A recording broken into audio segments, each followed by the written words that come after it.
Tobias Wilhelm, and this is what's going on in business this week. Let's start with GDPR, the General Data Protection Regulation. You probably got a bunch of emails this week about people updating their privacy rules and whatever else. GDPR is really all about privacy, and it comes out of the European Union. Now you might say it doesn't matter to you because you're not in the United States or somewhere else on the planet, but if you're handling or possibly handling data from EU residents, it matters to you and you should at least pay attention. GDPR includes fun stuff like I can request access to my data and how you process it. There has to be a data protection officer. The right to erasure, like deleting my stuff, not the 80s pop band.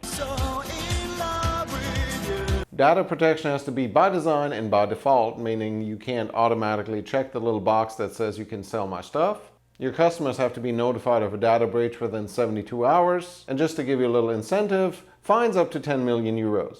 Which translates into a ton of money in any language. Nothing is really clear at this point, and marketers are semi-panicked because nobody wants to be fined $10 million, or euros, or yen, pounds sterling. So you basically have three choices. Do nothing and chance it. Become GDPR compliant by having a conversation with your legal counsel, or you exclude European countries from your website.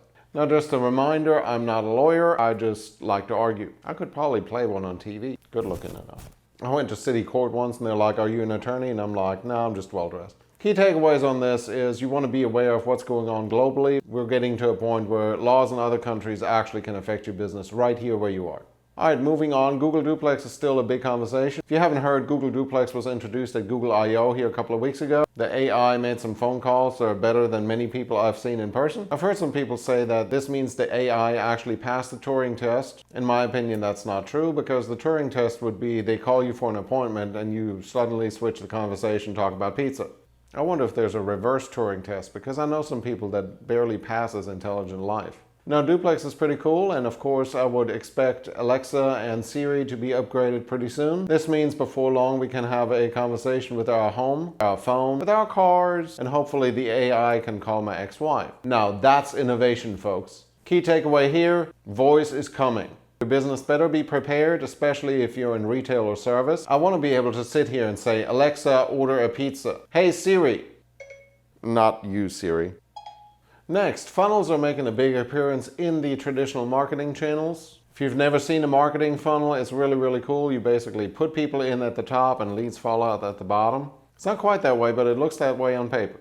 Any long-term sales cycle, from homes to RVs to cars to everything else, can be put into a funnel, and probably should be. That means emails will be more customized, and yes, include video. Video, of course, much more engaging than anything else on the planet. As you can see right here, totally engaging, I hope. If not, send me a PM.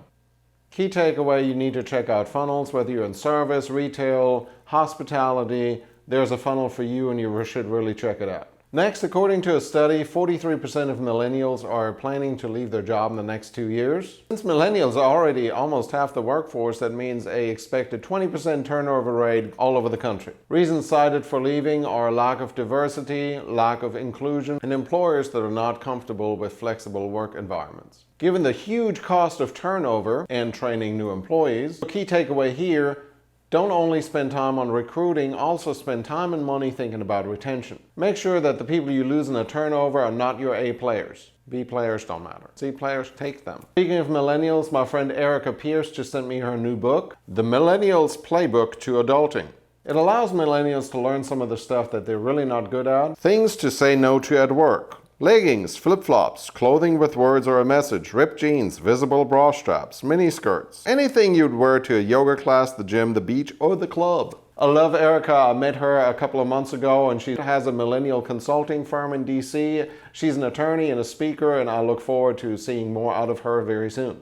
She's also a self-described Xennial, meaning she's between Generation X and Millennial. By the way, she's smart AF. If you don't know what AF means, you're probably not a millennial. Key takeaway, adulting is hard, even for us. And getting help is a good idea with everything we suck at. Other key takeaway, I like when you send me books. Alright, that's it for this week. I hope you enjoyed this video. Leave me a comment below, like this video, share it with your friends. Until next time, I'm Tobias Wilhelm.